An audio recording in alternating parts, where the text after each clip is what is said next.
여러분 안녕하세요. 서울경제신문 뉴욕 특파원 김영필입니다. 오늘 증시가 많이 상승했습니다. 내일이 드디어 대망의 12월 CPI 발표 날인데요. CPI에 대한 기대감이 컸습니다. 그래서 오늘은 CPI에 대한 기대감 어떤 것들이 있는지 이런 것과 함께 금리 전망 그리고 앞으로의 증시 상황 한번 같이 짚어보도록 하겠습니다. 그래서 오늘 3분 월스트리트 제목은 이렇게 꼽아봤습니다. 마이너스 인플레 기대에 시장이 들떴다. 하지만 뭐가 됐든 슈퍼코어 인플레 뒤에 설명드리겠지만 근원 서비스 물가입니다. 근원 서비스 물가를 잘 봐야 한다. 이런 내용입니다. 이건 오늘 미국에서 대규모 이륙 중단 사태 뭐 이런 게 있었습니다. 전산장애라고 하는데 뭐 해킹인지 그건 잘 모르겠어요. 아직 근거는 없다고 하지만 어쨌든 그래서 이제 오늘 증시를 좀 더 보시면요. 나스닥이 오늘 1.76% 올랐고요. S&P 1.28%, 다우 0.8% 이렇게 상승했습니다. 10년 만기 국채금리도 오늘 좀 떨어졌어요. 그래서 사실은 시장의 온통 관심이 CPI에 쏠려 있습니다. 그래서 CPI 어떻게 되는지 이게 중요하겠죠. 나스닥 보시면 실제로 오늘 계속 상승했습니다. 끝에 막판에 더 상승폭을 키웠죠. S&P 500 외부로 보셔도 오늘 애플 2% 넘게 올랐고 구글 3.5%, 아마존 5.8%, 테슬라 한 3.6% 많이들 올랐습니다. 대형주 중심으로 대형 기술주 중심으로 좀 상승했어요. 그래서 중요한 게 이제 이겁니다. 내일 도대체 CPI에서 뭘 기대하고 있는가 이게 중요하겠죠. 그래서 이제 CPI에 대해서 알아보기 전에 오늘 아침에 일찍 찾아주신 여러분들 인사 한번 드리겠습니다. 신영기님 반갑고요. TT님 천은문 인사드린 것 같습니다. 반갑습니다. 내맘신쿵님, 설송님 감사하고요.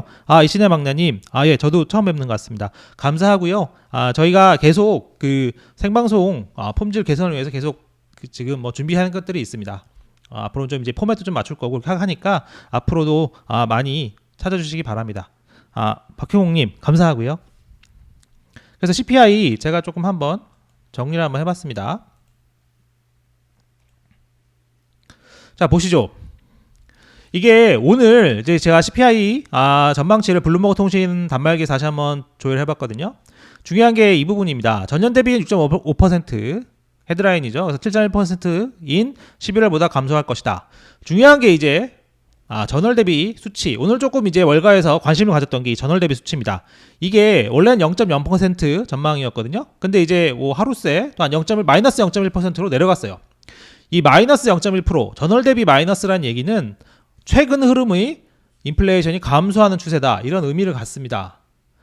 물론 이제 전년 대비는 상당히 높죠. 전년 대비로는 뭐 말할 것도 없이 높은데 이 전월 대비는 이제 최근의 흐름을 보여주는 거거든요. 전월 대비가 마이너스 0.1%다. 이 마이너스라는 숫자 이건 이제 좀 강세론자들한테 힘을 실어주는 거겠죠. 야 이제 드디어 마이너스야 이렇게 되면 이제 뭐 당연히 증시 쪽에서 좋은 호재라고 생각할 수 있겠죠. 뭐 이런 얘기들이 나오니까 오늘 이제 증시에서는 옳았구나. 내일 잘하면 뭐 좋게 나올 수도 있겠구나. 이렇게 생각을 하는 거죠. 그래서 이제 근원 같은 경우에는 전년 대비 5.7%, 이건 뭐 6.0%보다 좀 낮아지고, 근원 전월비, 이거는 조금 높아지는 걸로 나오는데, 어쨌든 요 구실을 좀 찾는데, 어쨌든 이 전월 대비 마이너스 0.1%라는 점, 요 부분이 오늘 좀 월가에서 관심을 많이 가졌던 부분이에요. 근데 이제 제가 또 혹시 이제 높아지게 말씀드리지만, 전망치와 실제 내일이 어떻게 되느냐는 약간 확실히 다른 얘기입니다. 그래서 이거를 꼭 항상 구분하셔야 될 것 같아요. 오늘 증시가 올랐던 그런 이유 가운데 하나는 내일 이제 전월 대비 마이너스 0.1%가 나올 수 있다는 점, 그런 걸 좀 이제 많이 봤다는 거. 하지만 그게 실제로 내일 마이너스 0.1% 왜 안 나왔어요? 이렇게 하면 안 된다는 겁니다. 월가의 전망치는 어느 정도 기준점 기술 역할을 해요. 기준점 역할. 이 기준점보다 높으면 증시에 좋은 거고 낮으면 안 좋은 거고 이런 역할인 거죠.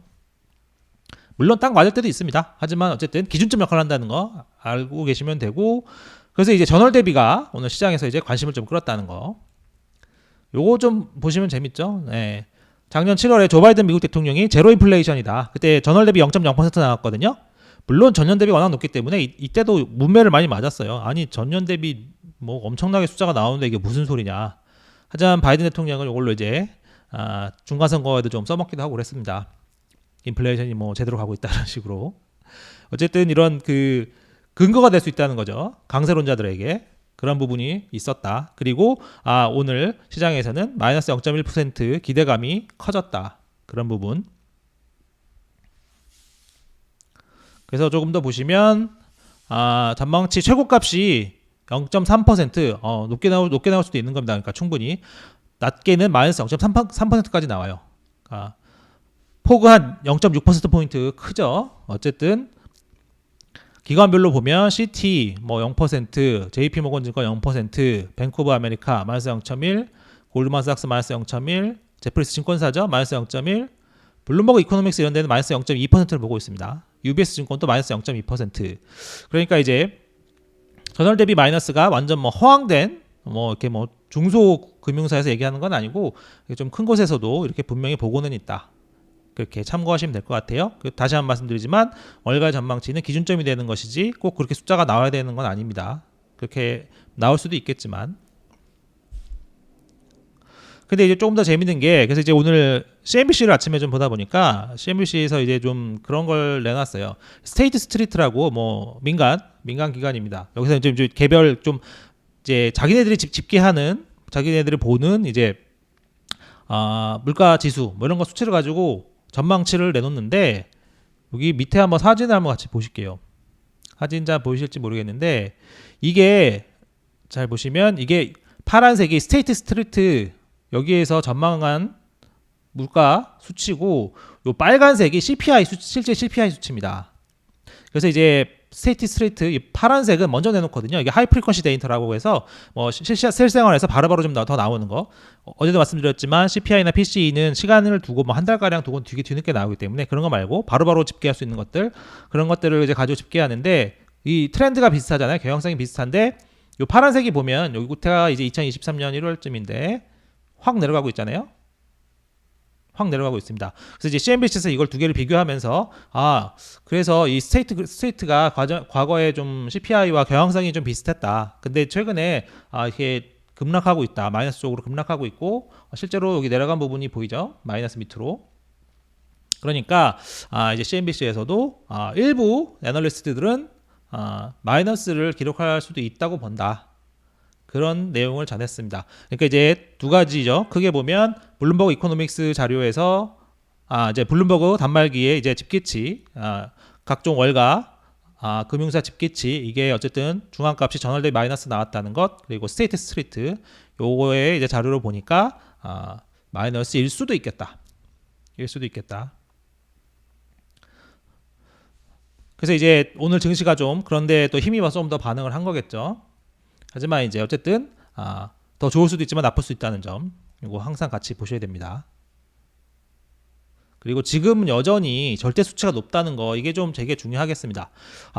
전월 대비 수치에 이제 마이너스 나온다고 하면 실제로 나온다고 하면 어떻게 될지 모르지만 이게 어느 정도 큰 어쨌든 진전이긴 합니다. 확실히 진전이긴 하죠. 진전이긴 하지만 여전히 절대 수치 뭐 전년 대비를 따지면 뭐 6%, 5% 이런 거는 상당히 높은 거니까 조금 더 봐야 됩니다. 그리고 우리가 항상 얘기해왔던 게 3에서 4%에서 이제 스톡 더 이상 안 내려갈 수도 있다. 그런 부분이기 때문에 모든 게 다 끝난 것처럼 생각하시면 안 되겠습니다. 좀 이렇게 균형감 갖고 보실 필요는 있어요. 마이너스가 나온다면 마이너스의 의미는 뭔지 충분히 감안해서 보셔야 하겠지만 전체적인 무게중심은 그리고 균형 감각은 갖고 보셔야 되겠다. 그리고 또 하나 중요한 게 이제 앞으로는 계속 이제 근원 서비스 물가가 상당히 중요합니다. 이 근원 서비스 물가 헤드라인 수치 중요하죠. 뭐 전월 대비 헤드라인 수치 뭐 의미 있습니다. 하지만 지금 가장 중요한 게 결과적으로 서비스 물가 아니겠습니까? 이 서비스 물가가 핵심이에요. 결과적으로 서비스 물가가 왜 핵심인지는 다 아시겠죠? 서비스업이 강하면 서비스 고용이 강하고 서비스 고용이 강하면 결과적으로 임금 올려줄 수밖에 없고 그러면 임금이 올라가면 다시 인플레이션이 증가하는 걸로 나오기 때문에 결국 이 서비스 물가가 제롬 파월이 제일 걱정하는 부분입니다. 그래서 내일도 이 서비스 물가 어떻게 나오느냐 이걸 잘 봐야 됩니다. 전체 그림이 뭐 저널 대비 마이너스 나오고 뭐 헤드라인 좀 낮게 나오고 이렇게 좀 좋을 수는 있으나 그래서 핵심이 이런 근원 서비스 물가다. 그래서 제가 제목을 시장은 오늘 마이너스 인플레 기대에 들떠 있지만 이런 근원 서비스 물가 이거를 잘 봐야 되겠다. 그렇게 제가 제목을 단 이유입니다. 이 부분을 위해서 같이 보실 필요가 있겠어요. 그래서 이제 전에 파월이 그렇게 얘기했다는 것들 참고하시면 되고요. 파월이 얘기한 게 세 가지죠. 근원 상품 물가, 주택 서비스, 렌트비 뭐 이런 겁니다. 그다음에 근원 서비스 물가. 여기에서 항상 파월이 얘기한 건 근원 상품 물가는 하락하고 있고 이 렌트비는 신규 계약은 빠르게 내려가고 있기 때문에 뭐 올해 후반쯤 되면 전체적으로 내려갈 거다. 근데 이제 결국 근원 서비스가 문제다. 이렇게 고민을 했기 때문에 내일도 전체적인 그런 수치와 함께 근원 서비스 물가 이거를 잘 봐야 되겠다. 그런 말씀 드리겠습니다. 그래서 그렇게 보는 분들도 있어요. 전체적으로 수치가 좀 나아지더라도 이 근원 서비스 물가나 이런 부분을 잘 봐야 된다. 그래서 그 부분 좋지 않으면 꼭 좋은 보고서라고 할 수는 없다. 이렇게 보시는 분들도 있기 때문에 그 부분을 같이 보실 필요가 있겠습니다. 그래서 결국은 이제 이 인플레이션과 관련된 게 또 고용이잖아요. CPI 나오는 날 이게 목요일 미국 시간은 목요일이니까 이날 신규 실업수당 청구 건수가 나옵니다. 이것도 좀 제가 미리 좀 뽑아봤는데 전주 대비 20만 4천 건, 21만 5천 건입니다. 죄송합니다. 전주 대비 21만 5천 건으로 그 전주보다 한 11,000건 증가한다. 계속 실업수당 청구 건수도 조금 증가한다. 물론 여전히 이 정도면 여전히 굉장히 강한 고용시장을 보여줍니다. 조금 늘긴 하지만 근데 실제로 또 이렇게 나올지는 모르겠죠. 뭐 더 적게 나올 수도 있으니까 어쨌든 이런 수준의 노동은 연착륙을 기대하는 분들 입장에서는 고용이 좋으니까 연착륙을 기대할 수 있겠다. 이런 부분이 또 나올 수 있긴 하겠습니다. 그럼에도 조금씩은 둔화하는 것 같다. 이런 생각이 가능하죠. 그래서 이제 중요한 게 고용비용지수, 이게 ECI라고 하는데 이게 앞으로는 조금 더 중요해졌다. 이렇게 보면 되겠습니다. 지난 이제 12월 고용보고서 나오고 시간당 평균임금 이게 상승률이 상당히 둔화해서 많은 사람들이 이제 고무적으로 됐잖아요. 근데 이제 그래서 고용비용지수가 사실은 미국에서는 조금 더 정확한 그 전체적인 뭐 임금과 복리후생 이걸 다 다루기 때문에 조금 더 정확하다. 이렇게 보는 분들이 많이 있어요. ECI 지표가. 이게 그래서 이제 이번 달 31일에 4분기, 지난해 4분기 고용비용 지수가 나오거든요. 그래서 이 고용비용 지수를 보면 실제 이 고용 부분, 임금 부분에서 어떻게 되는지 이걸 좀 잘 알 수 있겠다. 그래서 이거를 보면 더 확신을 얻을 수 있겠죠. 이번 CPI에 ECI를 더 더해서 보면 조금 더 확신을 얻을 수 있겠다. 그런 내용입니다. 그래서 월세 전에 이렇게 얘기했죠. 임금에 관해서는 이달 말에 나올 ECI가 어느 정도 혼란을 해결할 수 있다. 이게 가장 신뢰할 수 있는 임금 지표, 관련 지표다. 이렇게 얘기했다는 거 꼭 기억해 두시면 좋겠습니다. 제가 당연히 그날 분석해 드리겠지만 참고로 알아두시면 좋겠습니다. 이거는 제가 이제 단말기에서 뽑은 거고요. 분포도는 대충 마이너스 0.1 쪽에 조금 더 많죠? 요게 요 칸이 마이너스 0.1 칸입니다. 0.0이고. 자, 어쨌든 그래도 금리 인상은 계속됩니다. 말씀드렸잖아요. 당연히 고무적이긴 마이너스 나온다면 고무적이겠지만 여전히 갈 길이 멀죠. 전체 수준이 높고. 그래서 이제 오늘 수정 콜리스는 2월에 0.25를 할 수 있겠다. 그런 얘기했고 그러면서 초중금리는 5%를 넘을 수 있다. 그리고 앨런 블라인더 이분은 곧 금리 인상을 중단할 수 있어도 금리 인하는 2024년에나 가능하다. 그런 얘기 했다는 거. 한 1년 정도 최소 1년 가까이 최종금리를 유지한다는 뜻이겠죠. 그리고 이제 랜달 크로즈너 전에 연준 이사 출신이거든요. 이분은 올해 이제 인플레이션이 2에서 3%포인트 하락할 수 있으나 최종금리는 5.5%가 갈 거다. 그런 얘기 했어요. 2에서 3%포인트 빠지면 대충 3에서 4%그 정도에서 정체할 수 있다는 뜻이니까 그 부분을 항상 머리 큰 틀에는 하나 갖고 계시면 좋겠습니다.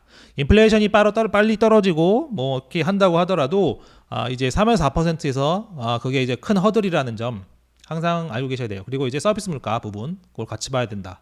그런 부분 알고 계시면 이제 숫자가 바로 나왔을 때 거기에 너무 크게 동요하지 않고 이거 큰 그림을 어떻게 봐야 될지를 같이 생각하실 수 있게 될 것 같습니다. 물론 이제 월가 생각은 계속 다릅니다. 계속 달라요. 이제 크게 두 가지죠. 계속 설명드리지만 연착륙 기대 아니면 경기 침체 우려. 둘 다 뭐가 됐든 금리는 생각보다 많이 안 올라가고 오히려 떨어질 수도 있다. 그런 얘기죠. 그래서 경기 침체 우려와 관련해서는 오늘 뭐 이제 침체가 오면 국채 금리가 2%까지 떨어질 수 있다. 10년물 금리 기준이고요. 그리고 이 경우에는 침체가 심하게 온다는 기준입니다. 마지막으로 증시 전망 좀 빠르게 한번 알아볼게요. CPI가 결국 최대 변수죠. CPI가 최대 변수입니다. 그래서 이제 블룸버그 통신은 옵션 투자자들 뭐 이렇게 옵션 이제 거래 내역을 좀 자기들이 분석해 보니까 내일 CPI가 나오면 S&P가 위로 2% 올라가든 아래 올라가든 2% 정도씩 변동성이 있을 것이다. 그러니까 플러스 2% 아니면 마이너스 2% 정도 그 정도 될 거라고 지금 예측은 하고 있습니다. 하지만 이제 BTIG 여기 조나단 크리스키 이런 얘기를 했습니다. 지금 이미 시장이 내일 인플레가 보고서 좋게 나올 거라고 가격 책정을 할 수 있기 때문에 숫자가 안 좋게 나오면 일부 대량 매도가 나올 수 있다. 이런 우려를 하기도 했어요. 그러니까 이제 좀 내일 상황을 조금 보긴 해야 되겠습니다. 뭐 이게 10만 아니까요. 사실 내일 숫자가 어떻게 나올지는 물론 이제 금융사마다 자체 모델을 통해서 예측을 하지만 누가 맞을지는 뭐 정확히 알 수는 없기 때문에 그런 부분들이 있습니다. 그래서 여기서도 나옵니다. 증시 쪽에서도 결과적으로는 헤드라인 수치가 내려가더라도 근원 CPI가 감소하지 않으면 좋은 보고서는 아니다. 이런 얘기가 계속 나와 있죠. 그리고 또 하나 더 변수는 내일 CPI가 좋게 나오더라도 이제 금요일에 또 이제 은행권을 시작으로 저거 실적 발표가 나오잖아요. 그러니까 내일 실적을 이제 어닝 우려하는 사람들이 내일 이제 증시가 올라가면 갑자기 팔고 나갈 수 있다. 이런 또 변수가 있다고 합니다. 그래서 이 부분도 같이 한번 보셔야 되겠어요. 이거 뭐 굉장히 복잡합니다. 뭐 오르면 오르는 대로 뭐 어닝 걱정해서 팔고 나가는 사람, 뭐 아니면 아닌 대로 뭐 좀 그런 경우 복잡하기 때문에 같이 한번 보실 필요가 있겠어요. 하지만 역시 낙관론도 여전하다는 거. 에디 아덴이 여기 이분도 계속 좀 낙관론자입니다. 지금 강세장에 지금 진입했다 이렇게 얘기하시는 분도 계시고 내일 CPI가 나오면 불꽃놀이를 기대한다. 예, 엄청나게 올라간다는 얘기겠죠. 요거 하나 좀 마지막으로 좀 보실 필요가 있겠습니다. 달러 인덱스가 이제 조만간 데드 크로스가 이제 좀 추세적으로 하락할 수 있다는 요 부분도 어쨌든 뭐 증시에는 도움이 될 수 있는 부분이고 이제 원자재 가격에도 영향을 주니까요. 이 부분은 달러 인덱스 부분은 한번 증시에 관심 있는 분이시라면 챙겨보실 필요가 있겠습니다. 저도 좀 틈날 때마다 챙겨보겠습니다. 이 데스 크로스입니다. 데스 크로스 요 부분 요 중요하니까 한번 보실 필요가 있겠고요. 전반적으로는 아직 좀 조심해야 된다. 추가 하락이 있을 수 있다. 이런 얘기도 있다는 거 봐두시면 좋겠습니다. 오늘 주요 내용은 여기까지고요. 예.